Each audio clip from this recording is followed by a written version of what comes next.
Helal yondi. Kanatlar ishladi.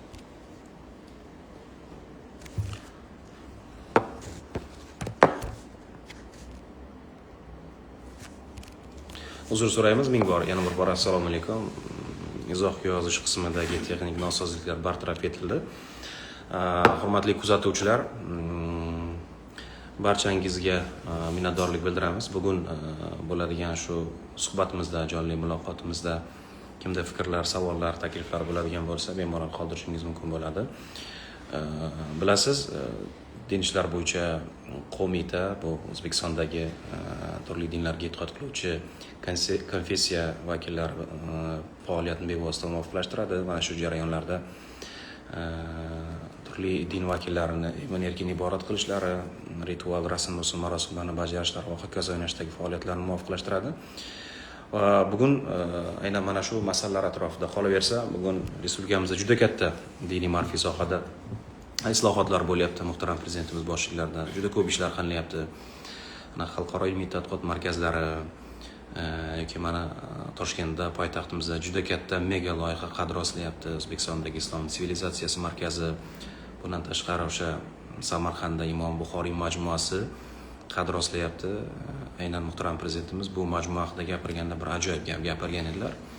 Buni biz har doim aytamiz, ya'ni bobomizning nomlariga munosib majmua bo'lishi kerak. Ham shaklan, ham mazmunan degan masalalarni ko'p ko'taradilar. Shuning uchun mana shu masalalar qolaversa, diniy ma'rifiy sohani huquqiy asoslarini yaratish bo'yicha juda ko'p ishlar qilindi. Mana oxirgi qilingan ishlarni bir sarhisob qiladigan bo'lsak, bu bo'yicha alohida farmon chiqdi. Aynan diniy ma'rifiy sohani yangi bosqichga olib chiqish, faoliyatini takomillashtirish bo'yicha yoki O'zbek Respublikasi fuqarolarini juda erkin ta'minlash va dunyoviy davlat konsepsiyasi chiqdi va hokazo ko'pgina huquqiy, normativ huquqiy hujjatlar ham qabul qilindi bu borada. Mana shu mavzular haqida bir suhbatlashsak, bugungi muloqotimizda bevosita O'zbekiston Respublikasi din ishlari bo'yicha qo'mita raisining birinchi o'rinbosari Maqsud Doron Rustam ishtirok etyaptilar. Bemalol agar fikrlar, savollar bo'ladigan bo'lsa, Doron akaga murojaat qilishingiz mumkin bo'ladi. Doron aka, kuzatuvchilarimiz savollarni qoldirgunlaricha men yuqorida ta'kidlab o'tganimdek juda ko'p yaxshiliklar bo'lyapti sohada. Shu atrofida bir muloqot qilib tursak, qarshi bo'lmasangiz agar. Albatta, rahmat. Assalomu alaykum, hurmatli kuzatuvchilar. Darhaqiqat Ilhomjon, mana to'g'ri ta'kidlaganingizdek, yangi O'zbekistonda diniy ma'rifiy sohada ham bir qator islohotlar ko'rayotganligi, buni xalqimiz hammasi guvohi, bizni ko'z o'ngimizda bo'layotgan ishlar bular. Jumladan o'sha qator ilmiy markazlarni tashkil topishligi, bular qatorida o'sha Imom Buxoriy xalqaro ilmiy tadqiqot markazi, Imom Termiziy xalqaro ilmiy tadqiqot markazi bo'lsin, yoki Imom Moturidiy nomidagi xalqaro ilmiy tadqiqot markazi va albatta Toshkent shahrida bunyod etilayotgan O'zbekistondagi islom sivilizatsiya markazi. Demak, bu juda ham bir katta bir majmua sifatida mana barpo etilyapti. Yaqinda mana O'zbekiston Respublikasi prezidentining farmonlari qabul qilindi. Bu ham o'sha demak fuqarolarni vijdon erkinligi huquqlarini, kafolatlarini ta'minlash va din sohasidagi siyosatni yangi bosqichga olib chiqish haqidagi 68 sonli farmon deymiz. Mana 2 oy bo'lyapti shu qabul qilinganiga va bu yerda ham bir qator xalqimizni xushnud qiladigan va ajdodlarimiz merosiga munosib bo'ladigan bir ishlar ko'rsatib o'tilgan, topshiriqlar berilgan. Jumladan Bahovuddin Naqshband ilmiy markazini tashkil etish Buxoroda vazifasi ham qo'yilgan. Ana bu bevosita ilmiy markazlar yo'nalishidagi. Biz buni turli xil mana shu diniy ma'rifiy sohani ham turli xil yo'nalishlarni ko'rib chiqishimiz mumkin bo'ladi. Bundan tashqari biz o'sha ta'lim yo'nalishida, ya'ni oxirgi 7 yil ichida demak 3 ta oliy diniy ta'lim muassasasi ochilganligini ko'rishimiz mumkin bo'ladi. Samarqanddagi hadis ilmiy maktabi, Buxorodagi Mir Arab oliy madrasasi va mana 1 yil bo'ldi faoliyatini boshlaganiga Termizdagi Imom Termiziy demak oliy madrasasini tashkil topganligini aytishimiz mumkin bo'ladi. Bu o'sha ta'lim yo'nalishidagi va shu bilan birgalikda demak butun respublika bo'yicha Qur'on va tajvid kurslarini tashkil topib, hozirgi kunda respublikaning 30 ga yaqin joylarida shunaqangi kurslar, markazlar tashkil topib, u yerda demak xalqimiz shu o'rganib, o'qib Qur'oni Karimni o'rganayotganligini misolda. Demak, bu o'sha ta'lim va ilmiy yo'nalishdagi bir namunalar sifatida ko'radigan bo'lsak, bundan tashqari demak qator demak haj bilan bog'liq bo'ladigan umra tadbirlari bilan bog'liq bo'ladigan Haj va umra masalalari. albatta hajda mana hozirgi kunda mana 5 kundan beri hojilarimiz amallarni bajarib O'zbekistonga qaytib kelishmoqda. 29-iyungacha qaytib kelishadi. Demak bu hojilarimiz mana juda ham bir mamnun, ayniqsa bu yil tashkiliy ishlar juda ham bir yuqori tashkil bo'lganligi, u yerda o'sha Saudiya tomonidan ham O'zbekiston ishchi guruhi tomonidan ham tashkiliy ishlar kelishilgan holatda yuqori darajada tashkil etilayotganligini misolini ko'rishimiz mumkin bo'ladi va albatta yana bir xursandchilik jihati mana yildan yilga endi ikkinchi yili bu yil an'anaga kirib boryapti. Davlatimiz rahbari bevosita hojilar bilan holidan xabar olish maqsadida muftiy hazrat bilan, ya'ni muftiy hazrat bizda telefon muloqot, muftiy hazrat bizda o'sha O'zbekiston hojilarini bir yetakchi sifatida, bosh sifatida mana har yili mana boriladi. Ana muftiy hazrat bilan bo'lgan muloqotni alohida bir ta'kidlash kerak bo'ladi va bu muloqot maqsadi ham nima edi? Maqsad bir xalqni rozi qilish. To'g'ri. Xalqga yaratilgan sharoitlar masalasi edi. Bu muloqot ham ko'p hojilarimizni mamnun etdi. Ularni biz mana iliq fikrlarni oldik. Nafaqat hojilarimiz, balki o'sha 15 ming hojini ortida qolgan bu yerda farzandlari, nabiralari, ular ham juda ham bir mamnun bo'lishdi-ku, ota-onalarini, bu doda buvlarini u yerda bir hajda emin-erkin ibodat bilan bajarayotganligini ko'rib. To'g'ri.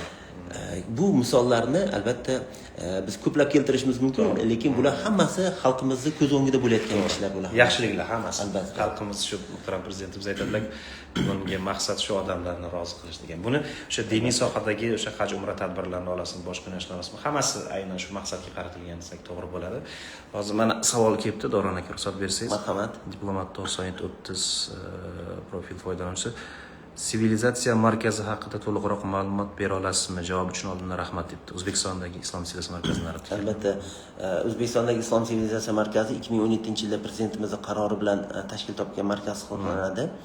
Va bu sivilizatsiya markazini tashkil topishidan asosiy maqsad nima? Bu asosiy maqsad, biz buyuk o'tmishimiz bor. Mana shu o'tmishimizni demak qaysidir ma'noda mana shu Toshkentda tarixiy joyda Hasimom dahasida buyuk o'tmishimizni ko'rsatish bu bir. Ya'ni o'sha bizda islomgacha bo'lgan davr va ayniqsa mana shu islom davrida birinchi renessans deymiz, ikkinchi renessans davrlari deymiz. Mana shu buyuk o'tmishni yoshlarimizga, xalqimizga ko'rsatish. Ya'ni bir namunasi. Chunki bu o'tmish kitoblarda qolib ketdi, kimlardir tarixiy voqealarda qolib ketdi. Buni hammasini demak bir yerga jamlab, uni bitta bir jamlangan namuna misolda bitta joyda taqdim etish bu katta bir loyiha, mega loyiha hisoblanadi.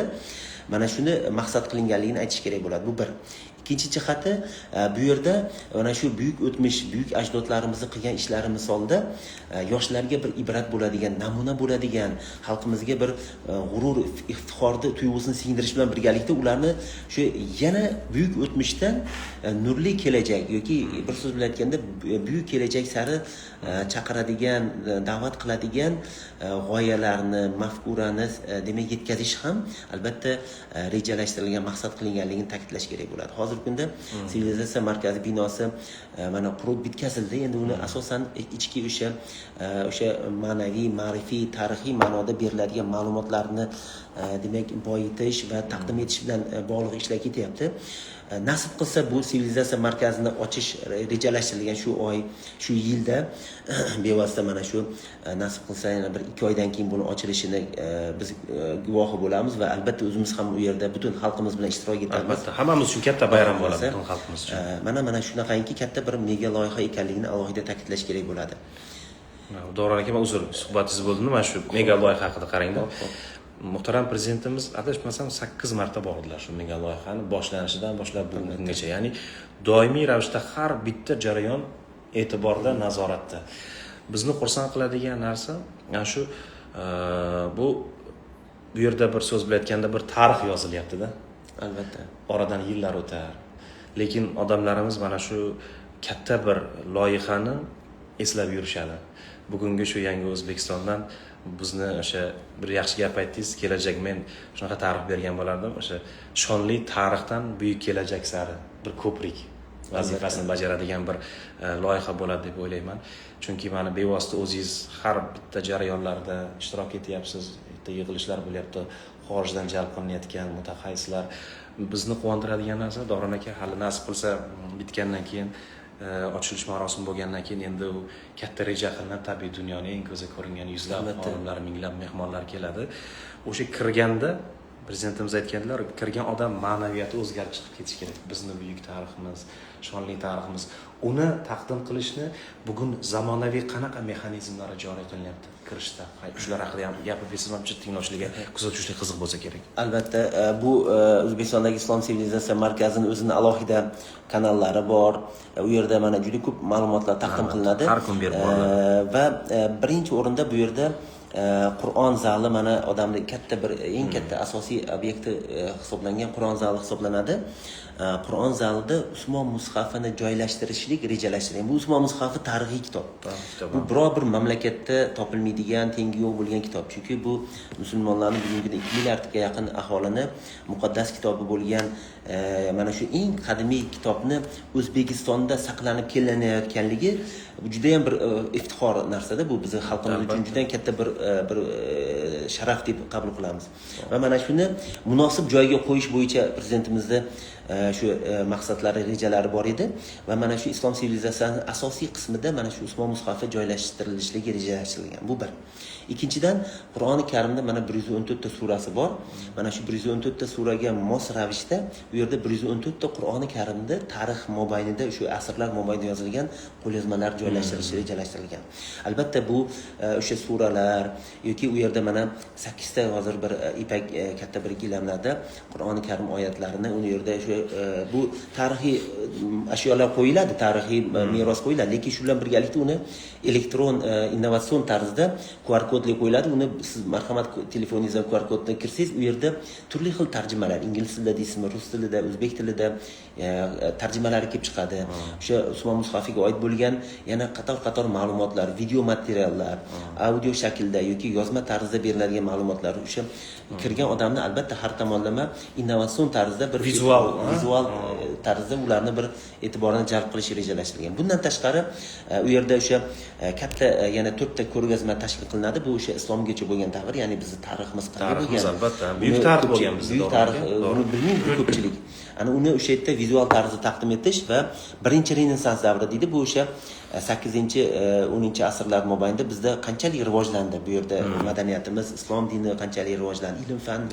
Ana o'shani taqdim etish rejalashtirilgan. Bu yerda mana Baytul Hikma deymiz, mana Xorazm Ma'mun akademiyasi. Albatta. Va ikkinchi Renessans davrida bu ko'proq Temuriylar davri bilan bog'liq. Mana shu davrda qanday bo'ldi bizni madaniyatimiz, islom sivilizatsiyasi qanaqa rivojlandi va undan keyingi davrda, ya'ni xonliklar davri deymiz, qanday shakllangan, hattoki o'sha sobiq ittifoq davrida bizda muftiyot tashkil topdi. Mana O'zbekiston butun sobiq ittifoq bo'yicha yagona muftiyot bo'lgan. O'rta Osiyo va Qozog'iston. O'rta Osiyo va Qozog'iston eng markaziy. Bu yerda o'sha Mirarab madrasasi ochildi yoki Toshkent islom instituti ochildi. Buni qanday bir bosqichlar o'tdi? Shunchalik bir sho'ro davrida buni tashkil topishligiga qanchalik bir zarurat va qanaqa bir mashaqqat bo'lganligini ham axir tarix bilish kerak xalqimiz. Bu ma'noda demak bu qismlar tashkil topadi va albatta mana shu yangi O'zbekistonda bizni mana shu mustaqillik yillarimizda qanchalik bir islohotlar bo'layotgan. Buni endi ko'p narsa odatda bo'lib o'tgandan keyin, yarim yil, 1 yil o'tgandan keyin odamlar esdan chiqarish boshlaydi. Lekin bu tarix bu. Bu qancha mashaqqati bor, buni bu mehnati bor. Buni albatta yoshlarimiz bilib borsa, bu tarixga aylanib muhrlanib qoladigan bo'lsa, bu yillar o'tgandan keyin ham biz uchun bir yaqqol vizual tarzda taqdim etiladigan bir tarix bo'lib qoladi. To'g'ri. Endi Davron aka, bu katta mega loyiha dedik. O'ylaymizki, hali vaqtda ko'p suhbatlashamiz, to'g'rimi? Har bitta o'sha bo'limlari bo'yicha nasib qilsa ko'p suhbatlar tashkil qilamiz. Hozir o'sha vaqtdan foydalangan holda Davron aka qisqa ma'lumot berib o'tdilar. Hozir bizda yana bitta savol bor Davron aka.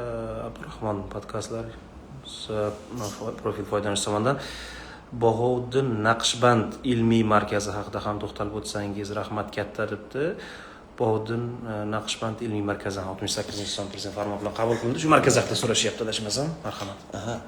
Endi bir narsa aytish kerak. Bizda mana aqida bo'yicha markazimiz bor.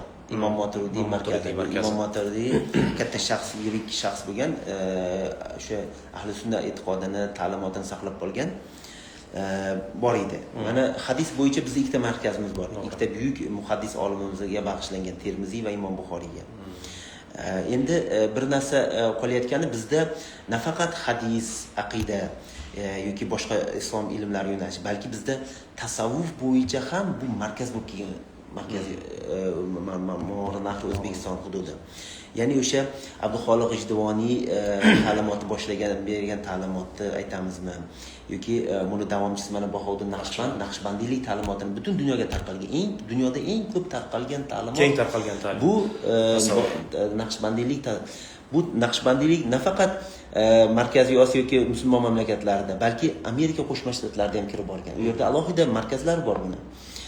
Yoki o'sha uzoq bir Malayziya, Indoneziyaga borsangiz ham, u yerda Naqshbandiylik haqida gapirsangiz, albatta ular qiziqib turadi. Bu yerga o'sha Umra Plus doirasi bu yerga kelish rejalashtirilgan ularni ham. Qarangki, shunchalik bir Naqshbandiylik, Bahodir Naqshband shunchalik bir ulug' zot bo'lganki, ana endi mana shu zotga munosib tarzda davlatimiz rahbarining shu farmonlarida ko'rsatib o'tildiki, Bahodir Naqshband ilmiy markazi tashkil topishi. Maqsad mana shu tasavvuf ta'limotini o'rganish.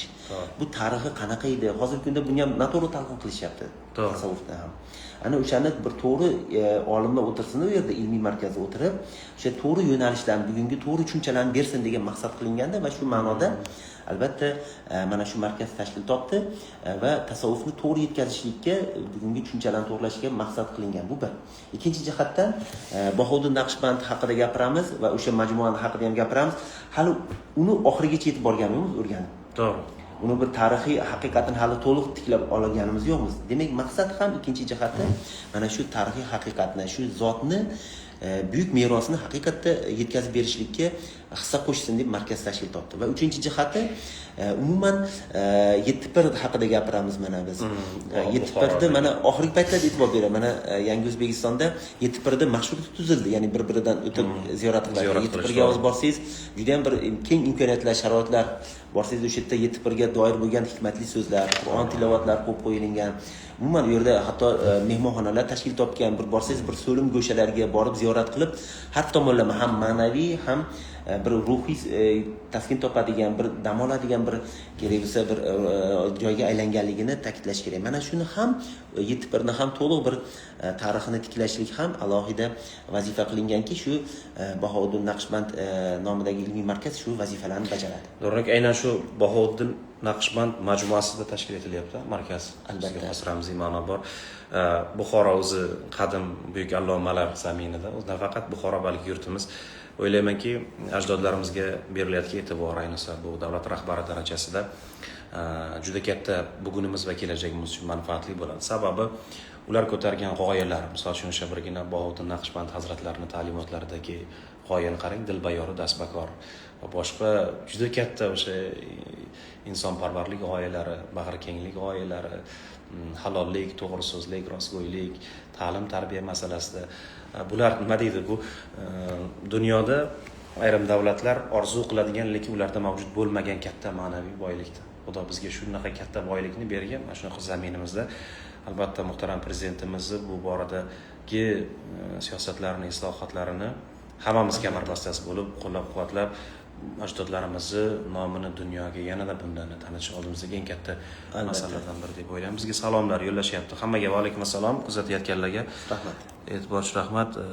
Imom Buxoriy majmuasi qachon foydalanishga topshiriladi? Javob rahmat. Imom Buxoriy majmuasi o'zimiz ham, xalqimiz ham intiqlik bilan kutyapti. To'g'ri. Juda ham katta majmua. Juda katta majmua. O'ylaymanki bu Markaziy Osiyo va musulmon mamlakatlarida ham bevosita juda ham bir katta bir majmua sifatida ko'riladi va eng yana bir xursand bo'ladigan tomonimiz shunday buyuk shaxsga munosib bir katta majmua. Bitta majmua faqatgina Imom Buxoriy qabrlarini obodonlashtirishgina emas, balki yonida katta bir masjid tushyapti. U yerda bir 10 ming, kamida 10 ming odam kirib bir paytning o'zida ibodat qilish imkoniyatiga ega bo'lgan masjid bor. Uni atrofida katta o'sha hovuz qayta tiklanyaptiki, juda ham katta bir shaklda o'sha masjidni bevosita hovuzda to'liq majmuani aksini ko'rib turasiz suvda. Ha, juda ajoyib. Bu juda ham bir katta bir odamni har tomonlamali bir xursand qiladigan, bir borganda ham maza qilib tomosha qiladigan bir imkoniyatga bo'ladi ziyorat qilishlikka. uni atrofida mana Imom Buxoriy xalqaro diniy tadqiqot markazi bor, hadis maktabi bor. Yonida hozir mana mehmonxonalar qurilyapti. U yerda bir odamlar borgandan keyin ziyorat qilishligi uchun sharoitlar, tahoratxonalarda aytasizmi, ayollar uchun, erkaklar uchun alohida qilinayotgan. Hattoki o'sha Imom Buxoriyni qabrlariga borsa, pastdan oldin tushish imkoniyati yo'q edi. Bir maxsus sanoqli odamlargagina sharoit qilingan. Lekin hozir bemalol pastga tushib, hatto eskalatorlarda o'sha nogironligi bo'lgan shaxslar ham pastga avtomatik tarzda tushib, ziyoratni amalga oshirib, narigi tomondan chiqib ketishi mumkin bo'ladi. Ya'niki bir paytning o'zida o'nlab odamlar borsa ham ziyorat qilish imkoniyatiga ega bo'lgan sharoit. Tepadan ham, pastdan ham xuddi bir xilda sharoitlar qilinayotganligini ta'kidlash kerak. Va eng bir jihati biz ziyorat o'zimi yo'q. Bu yerda odamlar hozir aytganingizdek ma'naviy bir foyda topishligi imkoniyati bor. Ya'ni u yerda hozir salkam 1 gektarli yerda Imom Buxoriy innovatsion muzeyi tashkil topgan. U muzeyda innovatsion deb bekorga nomlangan. Bu ham davlatimiz rahbarining tashabbuslari. Demak, innovatsion muzey deb nomlanishligidan maqsad bugungi innovatsion vositalar, ya'ni texnik va texnologiyalar asosida siz tarixga sayohat qilasiz. Tarix Imom Buxoriy davriga sayohat qilish imkoniyati bor. Imom Buxoriyni bevosita o'sha oilasiga, u yashagan muhitga, u yashagan o'sha paytdagi o'sha Buxorodagi o'sha katta Masjidi Kalonga sayohat qilish imkoniyati bor. O'sha Imom Buxoriyni yuzlab 20 ming odamga Masjidi Kalonda 20 ming odamga hadis aytganlar dedi. Ana o'shani siz vizual tarzda shu imkoniyatingiz bor ko'rishlikka yoki bo'lmasa yana bir jihati Imom Buxoriy mana o'sha demak Damashqqa borganlarida Bag'dodda bevosita savol-javob bo'lgan. Mashhur savol-javob. 10 ta hadisni turli xil shaklda berishgan. O'sha savol-javobni ko'rish imkoniyati ham bor. Qarang, vizual tarzda. Albatta, mana shu narsalar nima uchun? Chunki bugun yoshlarimiz texnika texnologiyalar asrida o'syapti-da. Ana o'shalarga munosib tarzda demak tarixni ko'rsatib berish. 1200 yil oldingi tarixni hadislar bilan birgalikda muhaddislar, O'zbekistonda chiqqan muhaddislar, umuman hadislar silsilasi qanaqa ketgan. Mana bu juda ham katta bir loyiha. Mana shu loyihada o'ylaymanki, xalqimiz hali ko'p bahramand bo'ladi bundan, xushnud bo'ladi, ko'rib o'zlari juda ham bahridil ochiladi. O'sha zamonaviy texnologiyalar asosida. Demak, sun'iy intellekt imkoniyatlaridan foydalanadi. Albatta. Islom siyosiy markazida ham, Buxoriy markazida ham. Buxoriy markazida ham. Muzeylar o'ziga xos bo'ladi, menimcha ikkalasida ham. Muzeylarga onlayn sayohatlar ham qilinadi keyinchalik. Ajoyib. Rahmat katta. Endi bu yerda assalomu alaykum. Tadbirlar.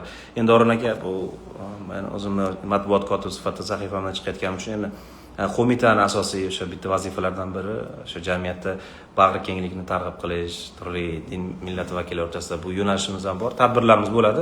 Shu tadbirlarda ishtirok etganlar yozishyapti fikr mulohazalar, tadbirlar bo'ladimi degan mazmun. Nasib albatta bu din ishlari bo'yicha qo'mitani bu yo'nalishdagi faoliyati muntazam davom etadi. Aynan shu O'zbekistondagi bag'ri kenglik, diniy bag'ri kenglik masalasi, turli din vakillari, yaratilgan shart-sharoitlar va eng asosiysi bugun endi hech kimga sir emas, Davron aka, shu internetda ijobiy tomonlari ham ko'p, lekin salbiy tomonlari ham yo'q emasdan. To'g'ri ma'lumot bor, noto'g'ri ma'lumot bor. Yoshlarimiz adashyapti. O'ylaymanki, tadbirlar, targ'ibot tadbirlari davom etyaptimi deb yozishyapti-da Elbek Rasul. Albatta davom etyapti.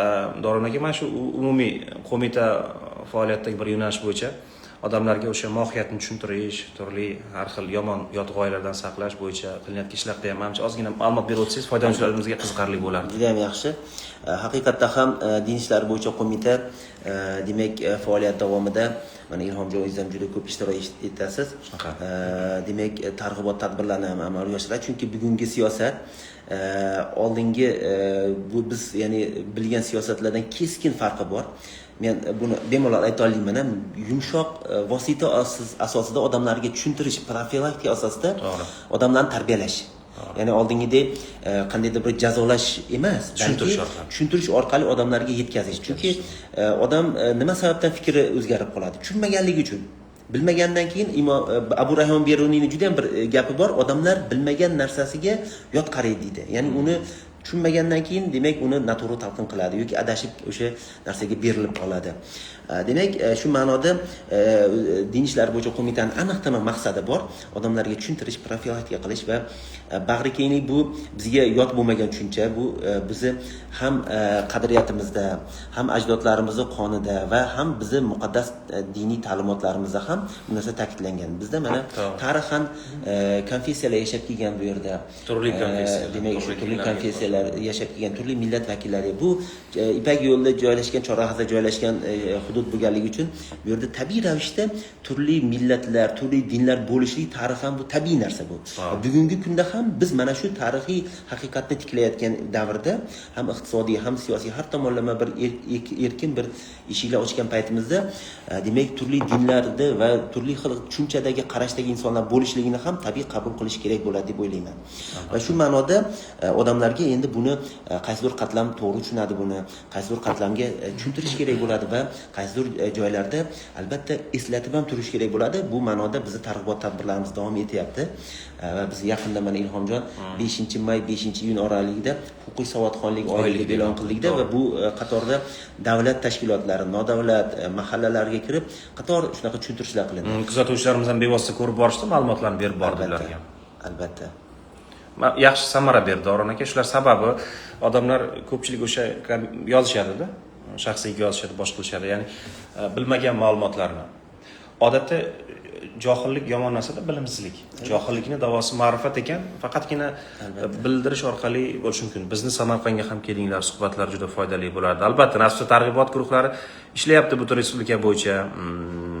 Bizni qo'mitamizda har bitta tumanlarda xodimlarimiz bor, ular bevosita katta tadbirlar, yon xatiblarimiz ishtirokida ko'p tadbirlar bo'lyapti, otinoylarimiz, targ'ibotchilarimiz ishtirokida kompleks tarzda o'tkazilyapti. Albatta bular o'zini ijobiy samarasini beradi deb o'ylayman.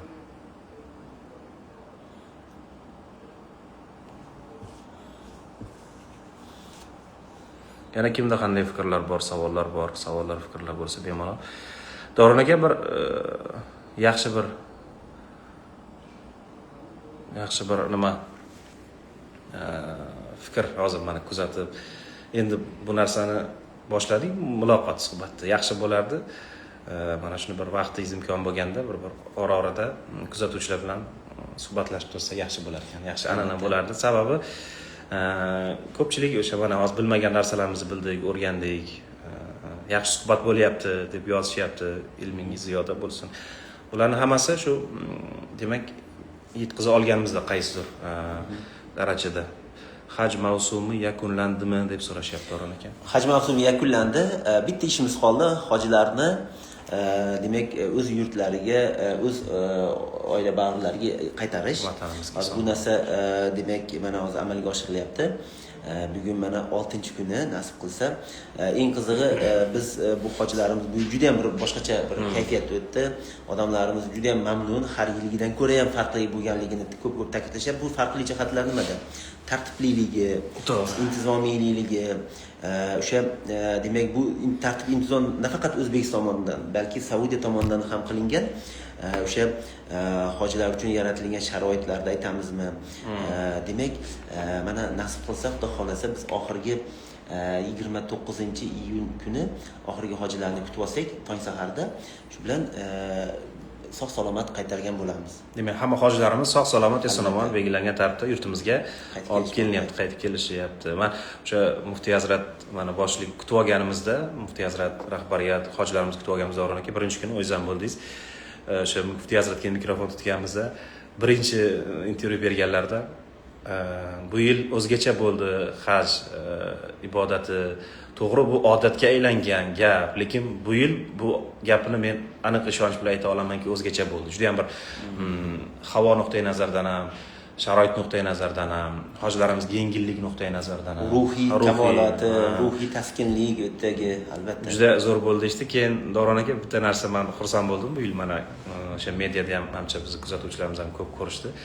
O'zbekistonlik ziyoratchilarimizni o'sha yerda ham qaysidir ma'noda o'zlarini yaxshi tomondan ko'rsatganliklarida o'sha nimada ketishda ko'rganmisiz, jamoratga toshayotishga ketishda o'sha yo'llardagi chiqindilarni olib chiqindi idishiga tashlayotganliklari, birovlarga suv berayotganligi, boshqa turli millat vakillariga ko'mak ko'rsatayotganligi, o'sha bizni nima deydi, tom ma'noda yana o'sha Buxoriyga munosib ekanligimizni ko'rsatuvchi bir yaxshi odatlar ham ko'zga tashlandi, xursand qiladi. Albatta Ilhomjon, mana shu yerda bitta narsani ta'kidlash kerak.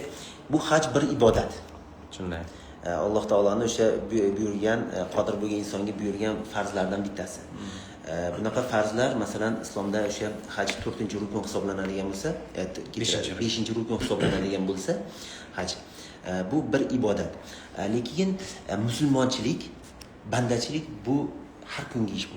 Yashang, zo'r gap bo'ldi. Bandachilik qilish, ya'ni insoniylik bu har kunni biz ertalab uyg'onganimizdan boshlab to kechgacha qiladigan ishimiz. Bu ertalab uyg'onganimizda o'sha yaxshi ma'noda shukrona bilan o'sha kunni qabul qilib olish, sog' salomat turganligimiz, choy ichga o'tirganimizda yemak borligi dasturxonimizda. Bu bizni o'sha bandachilik uchun bir shukronamiz bo'ladi. O'sha yerda Xudoga shukr qilsak, shu kunimizga shukr qiladigan bo'lsak, sog' salomatligimizga. Endi kunduzi ishga chiqib ketamiz, o'qishga boramiz, ish bilan hammamiz bir tarqalamiz uyimizdan. Ana kun bo'yi biz o'sha xizmat faoliyatimizdagi bir halol vijdonan bajarib keladigan bo'lsak, bu ham bir bandachilik bu ham aslida. Ya'ni bu ham bir musulmonchilikni bir sifatda qabul qilishimiz kerak. Yoki uyimizga qaytib kelganimizda ham farzandlarimizga bir chiroyli gapirib, ularga bir tarbiya. Albatta shu ma'noda mana bugungi yilgi hojilarimiz to'g'ri ta'kidladingiz. U yerda o'sha tozalik ham musulmonchilikda bir shart edi. Albatta. Tuhuru shatrul iymon. Poklik iymonning bir sharti deb aytilgan hadisda. Ana mana shuni ham bajarganligi va o'sha chanqaganga suv berganligi o'sha hojilarimiz. Bu albatta o'sha haj ibodati bo'ladimi u? Hajdan tashqari boshqa bir jarayonlar bo'ladimi? Kundalik hayotimizda bo'ladimi? Bu bizni kundalik qiladigan insoniylik burchlarimiz bu. Albatta buni biz juda ham mamnun bo'ldik va o'ylaymanki har tomonlama xalqimizga bu bir namuna bo'ladi bu. Mana hojilarimiz qaytib kelgandan keyin tinchlik va ma'naviyat elchilariga aylanishadi ular. Shuni targ'ibotchilarga aylanishadi. Mana ular shunday bir Arafotda turib shunday bir maqsadlarni qilishdi hojilarimiz. 15 ming hojimiz mana yana kelgandan keyin ular bu yerda haqiqiy tom ma'noda borgan nuroniy otaxonlarimiz, onaxonlarimiz tom ma'noda xalqimiz uchun, yoshlarimiz uchun shunaqangi bir namuna maktabi bo'lib qoladi deb albatta ishonamiz. Albatta o'sha hojilarimiz kelganda birinchi xursandliklardan baribir vatanga bo'lgan sog'inch ko'rinadi, so'zlarda ham, ko'zlarda ham va o'sha jo'shib, endi biz shunchaki hoji bo'lmaymiz, biz qo'limizdan kelgancha yoshlarimizni ta'lim tarbiyasi, oilalardan o'tib. Meni xursand qilgan narsa Davron aka, ular o'sha intervyu olgan jarayonimizda ham aytishdi, televideniyada ham ko'rdik, ijtimoiy tarmoqlarda ham. Mana bizda o'sha oilaviy ajrimlar masalasi, bugun aktual masala yoki to'ylardagi dabdabalar, isrof masalasi. Shunda biz bosh bo'lamiz. Endi hajga borib kelgan odam baribir bizda ehtirom, hurmatda bo'ladi, davron to'g'rida bo'ladi. Gapiradigan bo'lsa, so'zi o'tadigan insonda bir qaraganda. Ularni shu narsani tushunib, tashabbus ko'rsatganliklari va bu tashabbusni shu Arafat maydonida bu qilamiz shu narsani deb va'da berganlari xursand qiladi bizni. Hammamiz aslida o'ylaymanki shunaqa bir daxldorlik hissi bilan yashashimiz kerak jamiyatda.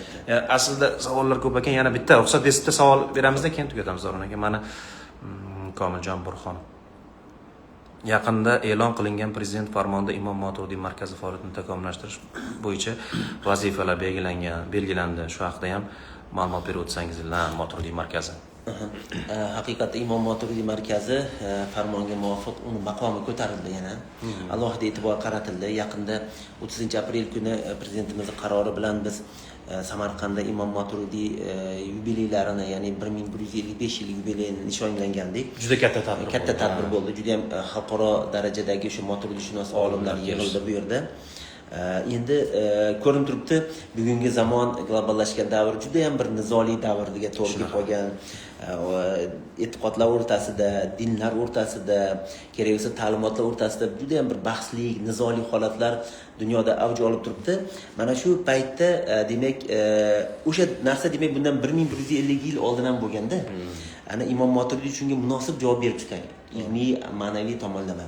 Ana o'sha narsani bu yil biz hali aytganimiz bir yumshoq vosita, ya'ni bu ilm orqali odamlarga yetkazish vazifasi qo'yilgan 1200 yil oldin bo'lgan edi. Prezidentimizning qarorlarida ham shu narsa aynan ta'kidlangan edi va bugun ham Imom Moturidiy markazi va butun Moturidiy sohasidagi mutaxassislar, olimlar oldida turgan vazifa ham mana shu nizoli bir davrda odamlarga to'g'ri tushuntirib, shu profilaktik yo'l bilan shu tushuntirish ilmiy asosda yetkazish asosida odamlarga shu sof ta'limotni bildirib qo'yish kerak bo'ladi. Bu katta vazifa, bu juda ham dolzarb vazifa bu. Va shu bilan birgalikda mana shu zamonaviy islomshunoslik masalalari bor. Ya'ni zamonaviy islomshunoslik degan bugungi kunda dinni qanday tushunyapti odamlar, qanaqa talqin qilinyapti, nafaqat musulmon jamiyatlari tomonidan, balki boshqa bir jamiyatlar ham buni qanday qabul qilyapti degan, bugungi kunda bizni mana shu sohamiz oldida qanday bir muammolar turibdi, dolzarb vazifalar turibdi. Ya'ni hozir mana qanday shaklda ketyapmiz, yana 1 yil, 5 yil, 10 yildan keyin qanaqa shaklda rivojlanishi kerak bu soha va kerak 10 yildan keyin bizning oldimizda qanday bir aktual masalalar turadi. Bularni ham tahlil qilib, demak, istiqbollik bir rejalashtirib borish kerak bo'ladi. Bu ham bevosita Moturidi markazini bir vazifasiga aylanib qolganini ko'rishimiz mumkin bo'ladi. Albatta. Rahmat Doroniki. Men o'sha Moturidi markazi, Imom Moturidi hazratlarini ilmiy meroslarga 1155 yilliklari mana nishonlanyapti hali yurtimizda. Samarqandda bo'lgan konferensiyadagi olimlarning fikrlarini eshitib shunchalik to'lqinlandi odam, har bir inson to'lqinlandi. Zotan sizni diyoringizdan chiqqan butun islom olamida o'sha ikkita aqidaviy yo'nalish bo'ladigan bo'lsa, ulardan birini asoschisi bo'lgan katta ilmiy maktab asoschisi bo'lgan ajdodimiz borligi bir tomondan faxrlantirsa, o'sha katta Moturidishunos olimlarni ilm osmonida porlagan yulduz deb ta'rif berishi, bu diyor nafaqat bu diyorning baxti va ne'mati, butun islom olamining ne'mati, baxti bu inson biz uchun katta bir sharaf degan hammamiz xursand qiladi. Mana shu ajdodlarimizga bo'layotgan e'tibor ham albatta bugungi kunda Doron akam aytganlaridek turli o'sha aqida masalasidagi ixtiloflarga barham berishga yaxshi o'zini ijobiy samarasini ko'rsatdi deb o'ylayman. Va bo'yichagi ishlar albatta ancha yana ham Moturidi markaziy innovatsiya mahkamasi bo'ysunib o'tdi, yana ham jadallashadi. Ko'p tadqiqotlar boshqalar qilinadi. Albatta bo'yicha yana alohida bir Moturidi markazi bo'yicha balki mas'ullarni chaqirib ham Doron aka bir suhbatlashamiz agar kuzatuvchilarimizga qiziq bo'ladigan bo'lsa. Foydali suhbat bo'ldi. Shu kabi suhbatlarni davom ettirib tursangizlar yaxshi bo'lardi. Bizga ham hajga borish nasib qilsa tez-tez shunday suhbat qilib turinglar. Rahmat, mazmunli suhbat bo'ldi deb yozishyapti. Hamma kuzatuvchilarga rahmat aytamiz. Albatta bu birinchi suhbatimiz bo'ldi. Juda ham manfaatli suhbat bo'ldi, rahmat. Nasib qilsa kelajakda biz yana diniy ma'rifiy soha vakillari, xususan din ishlari bo'yicha qo'mita yo'nalishlar bo'yicha albatta suhbatlar tashkil qilamiz. Fikrlar, savollar, mulohazalar bo'lsa bemalol bildirishingiz mumkin bo'ladi. Doron aka bugungi suhbat uchun, bildirilgan fikrlar uchun rahmat aytaman. O'z navbatda bizni kuzatib turganlarga ham buni biz albatta yana sahifalarimizga joylab qo'yamiz. Yana ko'pchilik ko'radi, suhbatimizni kuzatadi. Ularga ham minnatdorlik bildiramiz. Faolligi uchun rahmat aytamiz. Rahmat. Fikrlar bo'ladi. Rahmat kattakon, sog' bo'linglar. E'tibor uchun kattadan katta rahmat. Salomat bo'linglar.